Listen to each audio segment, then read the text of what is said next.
This segment is being brought to you by Tennessee Wildlife Resources Agency. Join us in preserving and protecting Tennessee's wildlife. All right, welcome back, everyone, and thank you, Tennessee Wildlife Resources Agency, being a proud sponsor of Southern Woods and Waters. We thank you very much. Hey, this is what it's all about. TWRA does this kind of stuff. I got a caller here. I got Chris. Chris, how can I help you tonight? Hugh. Yes. Hey, it's Chris. How are you? Chris Snow over there on Center Hill. Hey, buddy, how are you doing? I'm good. I just gonna tell you need to make some pictures of that thing and bring them up here to old Chris's old shop. That's right, man. We'll look like a couple of mad scientists in there trying to do all this. Chris is one of those. I'm telling you, ladies and gentlemen, he's writing down notes. He's taking notes. He wants me to take photographs, but he's right. You don't have the advantage. I mean, you don't know what you guys have brought us here today as fishermen. We're doing things backwards from what it's supposed to be. We need to be matching the hatch on these guys when we're going fishing at night. And fishing at night, I've always felt like that's when the bigger fish are being caught. And so when we do this like this, we can't do anything but enhance our fishing. And so don't you agree, Chris? Oh yeah, you're exactly right. Just we get some photographs of that. We'll try to match them up, and we'll take these old snow spinners and we'll wear these big spots out up here. They're really biting. I'm telling you, Chris, I've been telling everybody about that. Chris Snow is on a big spotted bass bite on Center Hill. If you ever want something that gets a pull on the end of the line that makes you feel like you can't handle him, that's a spotted bass. I'm telling you, I put smallmouth up there, way up there as far as fighters, but you get a 6-pound spot, he's equal to an 8-pound smallmouth. I'm telling you, he will he's a scrapper. He's a scrapper, and that's what I like to do is catch those fighting fish. So, Chris, thank you, brother, for calling in tonight. All right, buddy. I'll see you soon, my friend. All right, see you, man. All right, and we have Gib. Gib, how can we help you tonight, Gib? Hey, Hugh, how you doing? Brother, I'm like a kid in a candy store right now. I know you are. Hey, I need a little bit of advice here real quick, and okay. I'll let you get off the phone here. All right. But I went to go buy a firearm, and I was denied my background check. And never been arrested, hadn't had a speeding ticket or anything like that in 25 years. And do they make mistakes? Is the system imperfect? Who do I call? I had to do an appeal, but I haven't even heard back from them. It's been over 3 weeks. You call the Tennessee Bureau of Investigation. That's number one. And they will identify your request, and they will handle it. And they're pretty quick about it. But I know how you feel, not personally, but my wife does. I mean, she was born in Guam, military. Her dad was in the military, so he's in the Army Air Corps. But she was born in Guam, and then immediately, she wasn't 6 weeks old, she comes back to the United States. She was just born there. Well, when she went to apply for a gun, it came up, please detain applicant. So I had to stay there and wait till they showed up. But I'm going to tell you, the best thing to do, Gib, is call the Tennessee Bureau of Investigation. Go to their firearms division, or I think they got the buying of firearms division or something like that. Call them, tell them you put in an appeal. They will rush it through. They can get it handled. If there is a glitch in there, they will tell you what it is too. So I know those are great folks too at the TBI. All right, buddy. Thank you. Thank you, Gib. All right, we appreciate that very, very much. And we got Jock. Jock, how can we help you tonight? Yeah, I'm just calling about Kentucky Lake. Why it's down so low for a long time. Looks like they have a summer pool and a winter pool that run together. I just don't understand why they ain't letting the water come back up. That's kind of dangerous for people out there boating, going back in sloughs and stuff. That we used to have the water up there, and then for months and months and months you go by and there ain't no water there no more, and it's dangerous for boaters to go up in these sloughs that what was there yesterday ain't there today. Well, I just don't know why they don't look at it that way. They always checking us for safety out there on the water, and that's part of being safe. You're right, Jock, but I can tell you, TVA rules the water system on that one, on Kentucky Lake, and TVA is a little bit concerned and has been in the past. They've had a couple of scares here in the last 4 or 5 years with flooding issues and things like that, and with all the financial difficulties that they had to go through, insurance companies going broke left and right because they were paying out so much, and flood insurance and things like that, TVA and Corps of Engineers have both tried to handle things with a little bit, it's like zone defense. They've been backed up just a little bit. We'll let you get so far, and then we're not going to let you go any further. And that's kind of... we go to Kentucky Lake, Old Hickory, yeah, Hershey Priest, or some of them other lakes, and they pretty much run them on the same level all the time.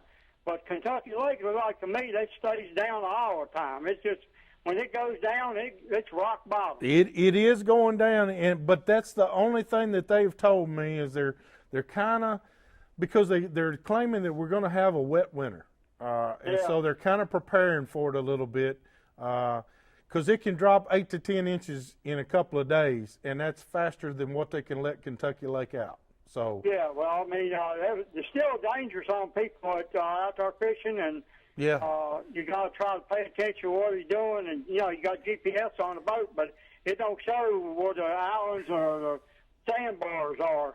A lot of times. No, it doesn't. But I tell you what, I appreciate your call, and like you're saying too, stay within those buoys. You'll be able to make it. Okay. All right. Thank you, sir. Thank you. All right, great calls tonight. We appreciate all those calls. And but guys, we're running out of time, and I want to talk more crayfish. Okay, you got some colorful ones in here. I'm looking at one over here, man. He's ready. But you've got a couple that you brought us tonight that you said were moved from one watershed to another. Bart, are you talking about like moving one from West Tennessee to East Tennessee? That's exactly what we were referring to, and we've got that case in East Tennessee where we've had a West Tennessee species moved to East Tennessee, and it's one that everybody may be familiar with. It's one that you regularly see in grocery stores. It's one that's commercially grown, and the Louisiana red swamper, and it's one you see on TV and the crawfish boils. Louisiana red? We don't have one with us. We've got one similar to that that's also in the same category, those intrastate introductions where we have crayfish move from one watershed to another, and it's a White River crayfish. White River. And it's real similar to the red swamper that I mentioned earlier. Oh yeah, he's got an attitude. Look at this one. This one here, he's ready to go. You need a pen or a pen. He can bite my. Oh, he's ready. He got you anyway. But this is one of the two species that are commonly raised in aquaculture, and here, just in recent years, we get requests from individuals wanting to farm these, in their ponds or double crop between agricultural crops, and then flood a field and raise these. Right. Now he's not a burrower, is he? I mean, he's not considered a burrower? It's considered like a tertiary burrower. They spend the wet months in open water, and then when it gets dry, they burrow in. Okay, all right. So he's a half and half, you would say. He does it part of the time. But now he's got some unique colors to him, too. Mm-hmm. He's got some browns. I hate to say he's wearing a little bit of pink tonight. So, but brown. It's got a really distinct black look at the abdomen there. Real black stripe, and then the fan is almost red. His tail is, the fan part is almost red, but he's got pinkish like legs and craw. So really a neat looking crayfish. But it's native to West Tennessee. All right, so we find this one in West Tennessee. Whereabouts in say from Jackson West or? Is he in the Kentucky River? I mean, Kentucky Lake or Barkley? It occurs in tributaries on really both sides of the lake there on in the Tennessee River. But that's about as far east as you'll find them. Comes up to about Lincoln County. About Lincoln County. It's real spotty above there. Okay. But once you get over into the Mississippi drainage, yes, in West Tennessee, then it becomes really common. And hey, our good friends at Reelfoot Lake, Blue Bank Resort, have they got these in Reelfoot? Yeah. They're pretty prolific there, right? Mm-hmm. This and other species that look very similar or would be really common around Reelfoot Lake and their tributaries. See, Reelfoot Lake's got the pink crawfish. I'm trying to tell you people. Now the red swamp crayfish would really look just like that, but it would be burgundy red. Mm-hmm. He's just like the old Louisiana crawfish that they pour out on them. That's the same species. Same species. The old Mississippi mud bug. Yeah, that's right. All right. Mm-hmm. And you got some other ones over there, though, Carl, that are really a lot of brown and just real camouflaged. I'm talking about there's some pretty ones. And then you got some that I think are real stocky. They're a meaty looking. What about the ones that got all the hair on it? Oh, yeah. Where's the one with the hair on it? That one's kind of interesting. Let's see if I can find it here. Now, don't get bit there, buddy. Oh, here we go. Now this. Oh, man, look at how little. This is an adult male. That's an adult male. Yeah. And now, what is that? What is that one? This is the short-fingered crayfish. The short-fingered crayfish. Yeah, because And, his pinchers are a lot smaller. Yeah. If you could, I don't know how close the camera can get. They can get real close. But it's got a lot of hair on it, sort of fuzzy on the claws. And these things live in chert gravel streams and they burrow in the gravel, sort of like a mole. And so when we collect them, we sort of look for those little freshly disturbed places in the gravel in the stream, and sort of medium current where the stream's flowing pretty swiftly. Right. And we just sort of kick that gravel into a net, and that's how we catch these. Bart, let me ask you something. Carl keeps bringing up these that burrow in streams. Mm-hmm. Do they have their whole opening facing where the current's bringing it in, or do they have their holes facing opposite where the current's going over it? Well, it's usually kind of facing into the current? into the current, yeah. Because it's bringing them food, isn't it? The entire it can, time? but in a lot of situations like we saw yesterday and today, it would be in a pool area and really no orientation to current. It would just be kind of, level with the surface. Okay. And a lot of times you would see spoil where they excavated from a rock and you turn it over and there'd be a hole going down into the gravel. So that's great. And Bart, what kind of environmental indicator have you been getting with these samples that you've been gathering? Well, crayfish are pretty sensitive to a lot of things, and they're good indicators of good or, in the case in their absence of poor water quality. So it's the diversity that's there, and the species that are there are all indicators of whether or not your water's in good shape or not. And is our Tennessee waters in great shape, you think? A lot of the waters are in good shape, and some of them are. Now, there's some concerns, right? There's still some concerns. I mean, we're not perfect. Right. But overall, would you say we have a great state as far as environmental protected waters and our water systems in good shape? Do you think so? I think we've made a lot of strides over the years, and things are better than they used to be. Better than it used to be. It's not like Grandpa's old streams anymore. We're a little bit better than that. That's right. All right. Hey, we've got to do right now our tip of the week. And this week's tip, let me give it to you. It's real easy. It's something that a lot of fishermen used to. And that was when they launched their boats, Carl. They would launch their boats. And one of the guys that was launching the boats, usually the guy that's driving the truck, he would get out and kick over a few rocks right there at the boat ramp just to see what kind of crayfish were in there. And then that's when they'd match the hatch. They would get the green pumpkins or the ones with the green pumpkin and blue. They would find the ones with the blue joints and the blue, everywhere there's a joint, there's a blue. And we used to do that as kids. And I thought, that's something that I have never stopped doing because you always were further ahead. If you want to catch more fish, you got to catch them with what they're eating. Right. So great tip. I hope you start doing it if you haven't already. But it's a great tip to get you a little bit of head start. Hey, we'll be right back with a recipe of the week that I tell you what's going to get you ready for what's coming up in a couple of weeks. And that's Thanksgiving. So hurry back to more of Southern Woods and Waters.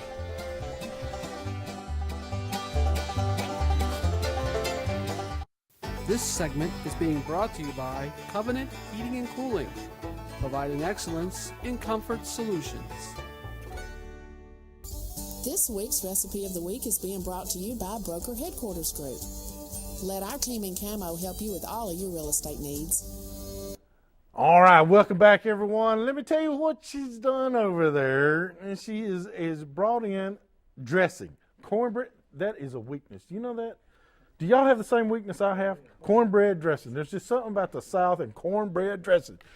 It just drives me crazy. But, hey, you get to watch it. I get to eat it. So y'all hurry up and watch it right over there. And the funny thing is it's not cornbread dressing. It's not. No, so you don't know how to tell the truth tonight. What is it? You tell everybody I was detained and all that stuff. That is you the can truth. get the guns in It's your the name. truth. No, it's not. Every Don't listen gun to we me. have You're is done. in my name. This is Tara back again with Rudy's in Greenbrier. And this is her sister Tina. And they brought chicken and dressing, which Hugh absolutely loves. I know. Are y'all going to ever have this up there? Yeah, we're thinking about having a Thanksgiving dinner the day before Thanksgiving. Ooh, and you do to-go plates too? We and do. have Guess like what a day little that's thing? on, Joy? That's a What? Wednesday. A Wednesday? It's a Wednesday. He's so funny. He's so funny. But he has to go home with me, so. I want you to give the recipe, but I do want to say that one of our good friends that we met at Joy Church, Jimmy Cooper, he's here with us, and he's a songwriter and plays and everything, and we became good friends with him, and he's here in the audience watching, and he was admiring your He's going to be a dinner taste tester, too. He's going to be a taste tester, yes. So thank you, Jimmy, for coming. We really appreciate it. Tell us what you did with it. All right, well, my aunt helped us fix this today because she's just the cook of the family. Aunt Carol. Aunt Carol, okay. Yes. So she said that the number one ingredients in this is love. Love. Oh, Love. cool.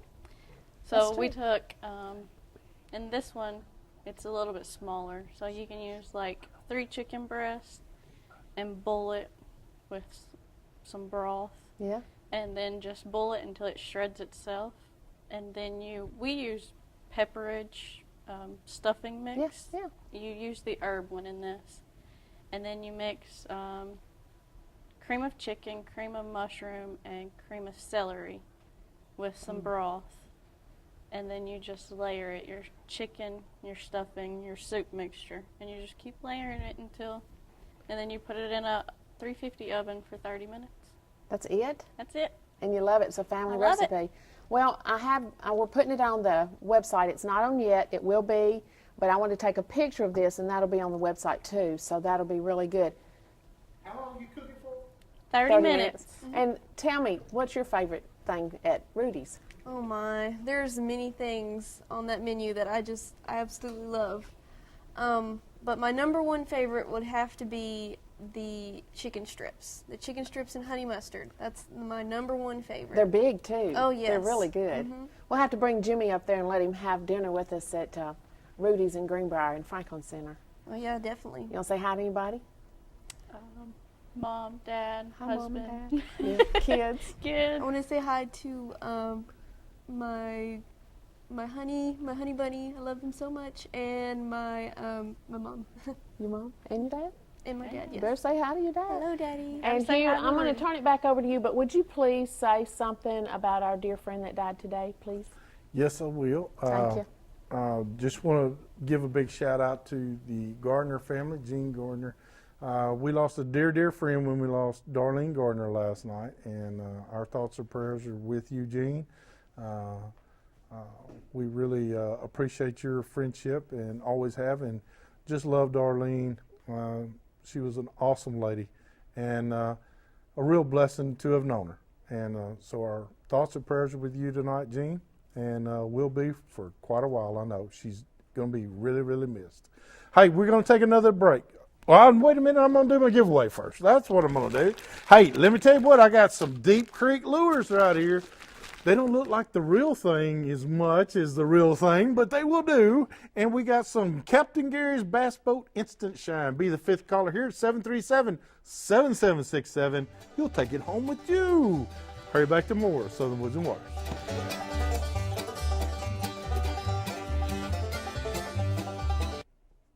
All right, welcome back, everyone. This week's calendar is real simple. Wilson snipe season opened today. I didn't know if anybody knew that. You ever been snipe hunting in your life? Not that you're willing to talk about. I may have been on a few. Been on a few. Been invited many times. Hey, but the 22nd of November is the opening day of trapping season. So that's next Friday. Not this Friday, not tomorrow, but a Friday week. And then, of course, Saturday after that, the 23rd is the opening day of modern gun season in the state of Tennessee. So please make sure you wear that hunter orange. Blaze orange, and you got to wear the cap with blaze orange. You have to be at least 500 square inches for you to be legal. And I get asked all the time, if you're squirrel hunting while gun season is going on, you still have to wear blaze orange. So remember that, everybody, and try to make it safe out there. We got about less than 3 minutes, but I want to show one of the Harpeth River. Now, guys, if you like just kayaking or whatever, canoeing down the Harpeth River, this is the little fella right here that most of the smallmouth are eating. And he is green pumpkin and tan. I mean, he is as green pumpkin and tan as he can be. With a lot of black polka dot. With a lot of black specks. You're right. Now, this one, is it found in abundance, Bart? I mean, is it pretty plentiful in the Harpeth River system? It was pretty common where we went and stopped. We ran into several of them. So. Yeah. Good deal. Carl, this was one that, I mean, you've got such a collection of them, but he's one of the ones that I like to call short and stocky. Yep. Now, he does have a little attitude. He does. He'd like to get a hold of me. Now, he's kind of like the quail. I always kid on about the quail. The quail, everything loves quail. Everything. So he's got to be on the guard all the time. So does this one right here. That's right. He is what's for dinner. So, good job. Now I have promised the last guy I got to show. Now this is the mammoth. This is the mammer jammer, ladies and gentlemen. You got your glove. You got your glove. He's got to put on his Kevlar gloves. That's right. I'm going to take a chance to go in barehanded. Because this one here, this is a big boy. This is, the scientific name is Barbicambarus cornutus. It's called the bottlebrush crayfish, and it's the largest species in the state of Tennessee. Where is he found? He's found in tributaries of the Barron system, which is the Green, Ohio system, and Clay and Macon counties. Let's take him out right quick, because everybody, holy cowabunga, dude! That is big. That is a Mac Daddy. If you can get a shot of those antennae, that's where it gets its name. Of the bottle brush. You see the hair. Yeah, on the there. bottle brush. Looks like a crayfish. bottle brush. Right. Man, we got 30 seconds left, but what a monstrosity. Now, 4 or 5 of those, you got a meal. I mean, that's about as mealish as it can be. Ladies and gentlemen, next time you're out there in the woods or on the water, you see a Tennessee Wildlife Resources Agency personnel out there, thank them for a thankless job. These guys are making your fishing trips the next time awesome. Thank you guys for being on the show. We'll see you next week with more of Southern Woods and Waters.